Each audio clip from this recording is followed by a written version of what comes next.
मुझे दीजिए। अरे कुछ खाकर भी जाओ। मुझे चलकर जाना पड़ जाएगा।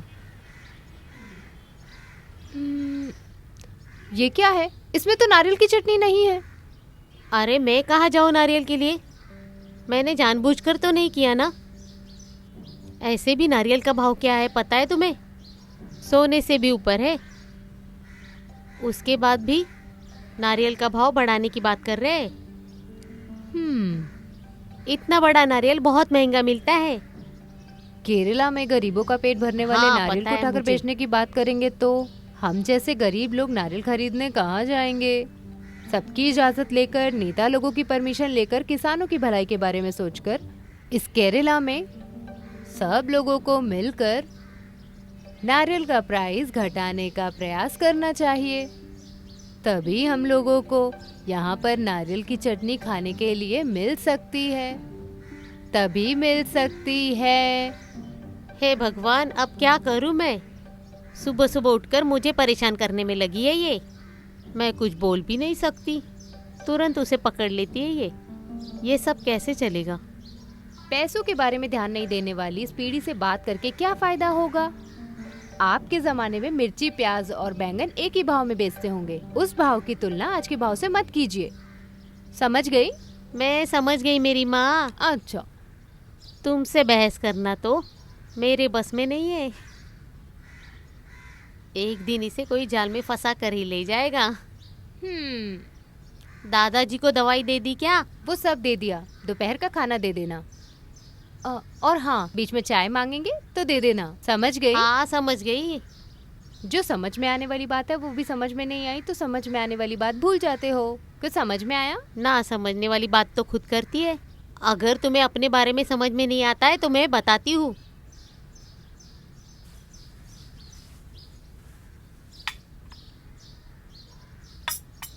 बेटा, मैंने तुम्हें जो कल बात बताई थी ना। कौन सी बात?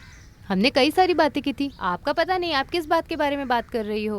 उनमें से कौन सी बात है? मैंने तुम्हें पहले भी एक बार बताया था ना, मेरे छोटे बेटे की बीबी के बारे में, वीके वनियान। Yes, proceed. अगले सप्ताह बच्चा होगा ऐसे डॉक्टर ने कहा है। उसे कुछ अपनी तरफ से देना पड़ेगा ना। इस बात पे ज्यादा जोर मत डालो, बस शुक्रिया कहो, काफी है। अरे मजाक मत उड़ाओ, अभी अस्पताल का खर्चा ज़्यादा होगा। तो तुम्हें कब चाहिए पैसे? अगर आज या कल मिल गया तो बहुत अच्छा होगा, नहीं तो मुश्किल हो जाएगी ऐसे डॉक्टर ने बोला है। उससे कह दो कि वो 2 सप्ताह के बाद बच्चा पैदा करे, तभी मेरे हाथ में पैसा आएगा। अरे ये तुम क्या बोल रही हो? जब हाथ में पैसा होगा तब बच्चा पैदा करना चाहिए, ऐसा होता है क्या? ये क्या हो रहा है? भले ही तुम्हारे पास पैसे ना हो, लेकिन कुछ चीज़ें रखने से पैसा हो सकता है। अगर ये दोगी तो भी काफ़ी है। जब हमारे पास पैसे आएंगे तो हम इसे छुड़ा लेंगे। ओह, इस बात को अपने दिल में ही रखो। बहुत संभाल कर रखने वाली चीज़ है। इसको गहना समझकर नहीं पहना है। दादाजी को अगर कुछ हुआ तो अस्पताल के खर्चे के काम आएगा। आखिरी समय की उम्मीद है ये। तुम इसको गिरवी रखने की बात कर रही हो?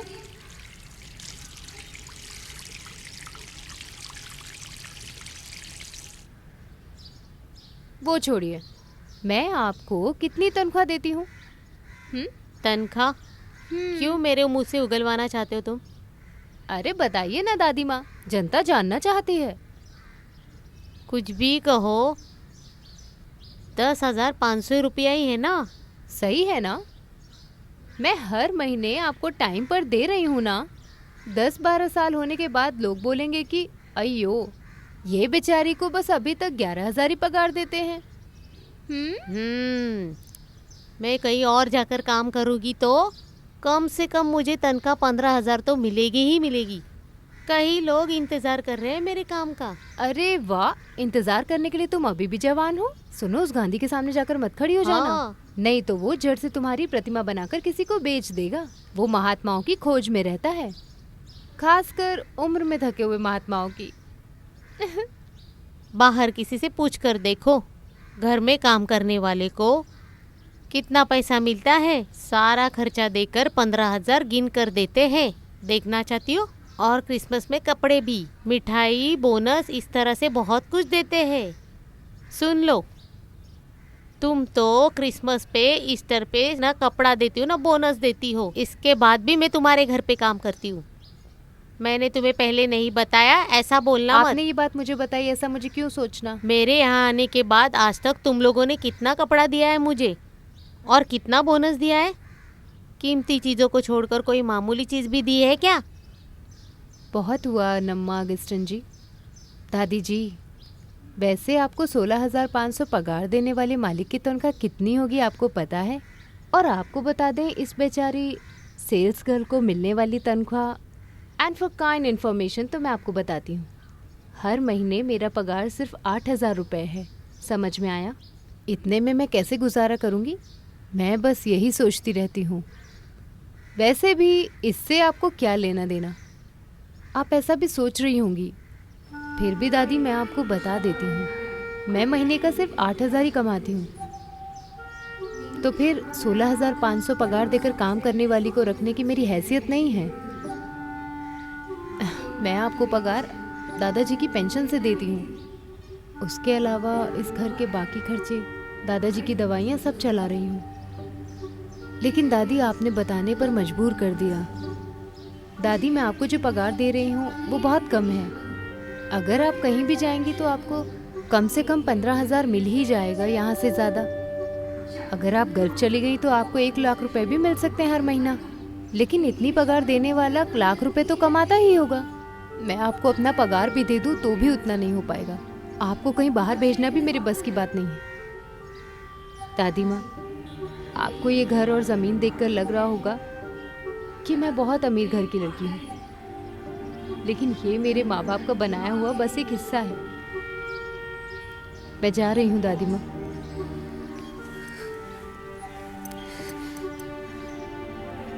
दादी माँ, हम अपनी परेशानी को परेशानी की नज़र से देखते हैं। हम ये परेशानियाँ एक दूसरे को बताएंगे तभी हल निकलेगा। हमारी अच्छाई इसी में है, और इसके अलावा हम जो ख्वाहिश करते हैं वो हमें मिलने वाला भी नहीं है। हमारी ख्वाहिशें अधूरी रह जाती हैं। कुछ चाहिए हो तो फ़ोन कीजिएगा। फिर भी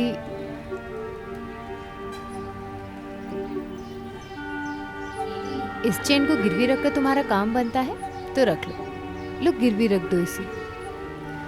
नहीं चाहिए बेटी। अरे फिलहाल के लिए रख लीजिए।